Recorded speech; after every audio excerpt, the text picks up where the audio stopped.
அஸ்ஸலாமு அலைக்கும். Hi friends, எல்லாம் நல்லா இருக்கீங்களா? வாங்க இப்போ நம்ம குவைத்தோட முக்கிய செய்திக்குள்ள போலாம்.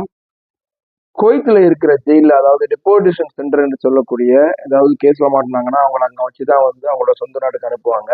அதுல வந்து கிட்டத்தட்ட 6500 பேர் வரை இப்ப இருக்காங்க. இந்த 6500 பேர்ல 1000 பேர் வந்து கிளம்புறதுக்கு ரெடியா இருக்காங்க. ஸோ அந்த 1000 பேர்ல இந்தியா, ஸ்ரீலங்கா, பங்களாதேஷ் எல்லா நாட்டுக்காரங்களுமே இருப்பாங்க. ஏன்னா அந்த டிப்போர்டேஷன் சென்டரோட கெப்பாசிட்டியே வந்து 6500 தான். ஸோ அதனால இந்த 1000 பேர் அனுப்பிட்டாங்க அப்படின்னா, ஸோ அடுத்தடுத்து உள்ளவங்களை வந்து அவங்களுக்கு அனுப்புறதுக்கு ரொம்பவே ஈஸியா இருக்கும். இதுக்கப்புறமா குவைத்துல 2 நாளா பெஞ்ச மழையில ஜரிபல் பகுதி வந்து ரொம்பவே கேவலமா சேதமடைஞ்சிருக்கு. ஒரு ரிப்போர்ட்டர் கூட வீடியோ எடுத்து அனுப்பியிருக்காரு. இது குவைத்தா, அப்படி இல்லை அப்படின்னா வேற ஏதாவது கஷ்டப்பட்ட கண்ட்ரியா அப்படிங்கிற மாதிரி ரொம்பவே வேதனைக்குரிய விஷயமா இருக்கு. இந்த மாதிரி குவைத் ஏரியால இருந்துச்சு அப்படின்னா எப்படி இருக்கும் நினைச்சு பாருங்க. இதுக்கப்புறம் இந்த மாதிரி உங்களுக்கு டெய்லி குவைத்தோட வீடியோ ஷார்ட்ஸா வேணும் அப்படின்னா மறக்காம லைக் பண்ணி சப்ஸ்கிரைப் பண்ணுங்க. உங்களுக்கு